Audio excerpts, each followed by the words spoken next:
Chapter 18. Never trust a cripple. I'm waiting for something to happen. The whole world except me is asleep, and the only sound is him breathing heavy. I'm trying to see through the curtains, out the old lady's window, when it finally gets light, but the snow is stuck to the glass and everything is fuzzy, which is pretty much how I feel.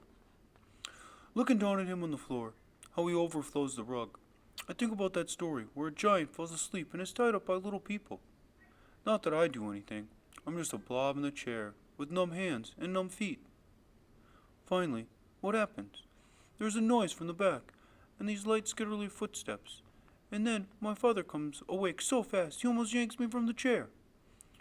He's on his feet with this wild look in his eye, and Loretta Lee glides into the room.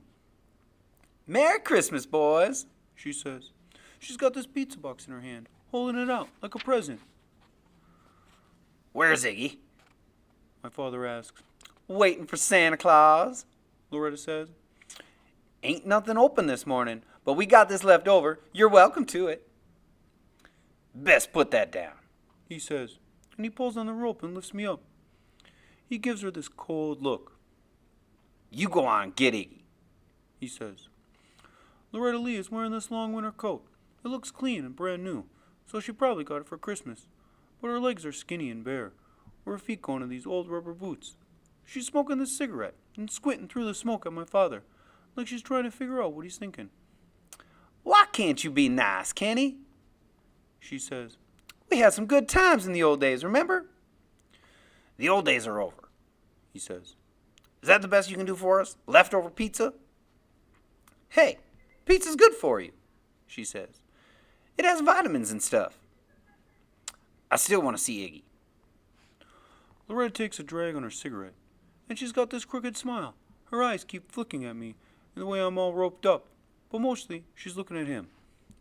Iggy'll be up soon, She says. Had himself a tough night. I have business with him, Loretta. He says. Important business.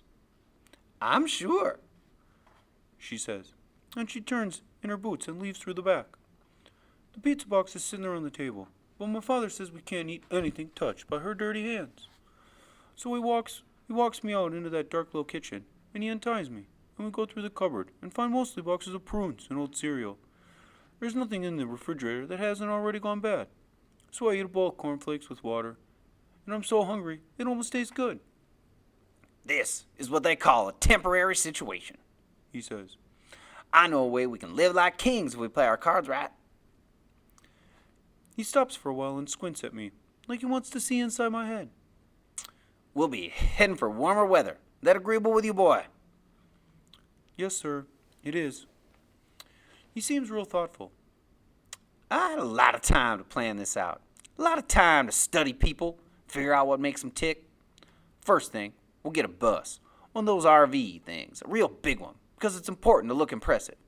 Put a name up on the side, the Reverend Kenneth David Kane. Or it might be well to go with another name, just to be on the safe side. Did you guess I was a man of God, boy? Could you tell that by looking at me? Yes, sir, I say. I mean, no, sir. Well, what's that mean, boy? I don't know, sir. He reaches out and tousles my hair. You'll learn, He says. You'll be standing out in front of the bus in a real nice suit. What you do is collect money in a basket. You won't have to steal it, because folks will give it to a man of God. And what love they hear about a bad man and what they love to hear about is a bad man who's redeemed himself.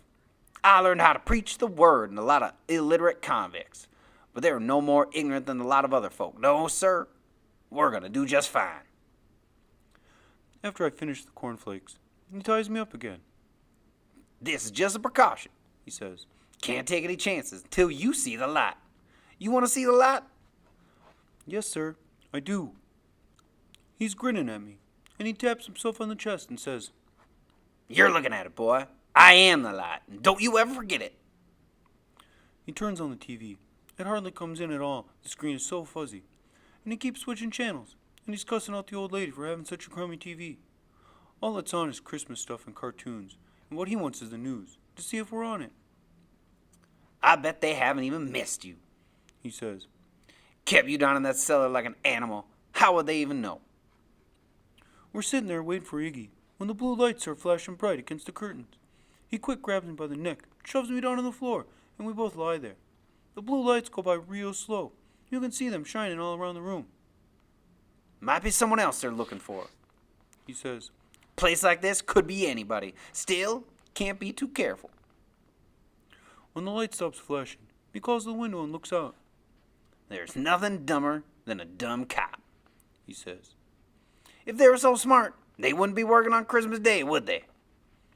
No, sir, I say. You hush up, boy, and let me think. I'm lying there on the floor tied up when Iggy sneaks in through the back. I know it's him by the draggy way he walks with the heavy boots. Kenny, He's whispering. you there? Of course I'm here, He says. Show yourself. Iggy comes into the room and his eyes are darting around. At first he's surprised to see me trussed up. Then he shrugs and doesn't look at me anymore. Close call. He says. You see that cop car? I saw it. They come right up to my door, looking for the boy. He says. I said, come back with a search warrant. You want to see what I keep under my bed? But I let them have a good look from the door, satisfying you weren't there. They believe you? Who knows with cops? Then my father is sort of drooping his arm around Iggy, giving him a squeeze, and you can see the cold, scared look in Iggy's little eyes, and that wet mouth of his inside of his beard. You didn't turn on me, did you? My father says. That how they just happened to come to your place, of all places in town? Iggy laughs real nervous. It was that crippled midget kid, He says. They had him out in the car. It must have been him. Loretta saw him peeking over the seat. Freak, What midget kid? my father asks. You think I'd fall for that? Iggy points to me and says, Ask him. Does he have a midget friend? 2 of them stole Loretta's purse. That's how come they know this place. That's God's honest truth, Kenny. My father kneels down and looks at me up close. His face doesn't show anything. Well, He says. what's your story? We didn't steal it, I say. We just brought it back. Oh, My father says.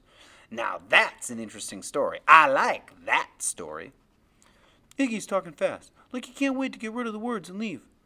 The cripple up kid belongs to Gwen. Remember Gwen? Her and your wife were pals. That's what Loretta says. My father puts his hand on Iggy and shoves him down in the old lady's chair. Never mind about her. It doesn't matter how the cops got onto you. All that matters is they did. And now, what are we going to do about it? Iggy's scratching his beard, and he starts to say something. My father says, Shut up and let me think. Iggy shuts up. Every now and then he sneaks a look at me, like he's trying to tell me something with his eyes, but I can't figure out what.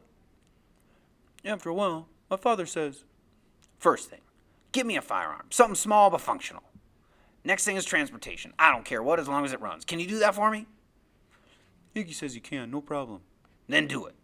My father says. Quicker the better. Iggy leaves, walking backwards out of the room.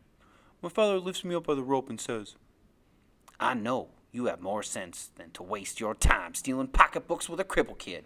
You can't trust a cripple. But I guess you just don't know that, don't you? He shakes the rope. Yes, sir, I do.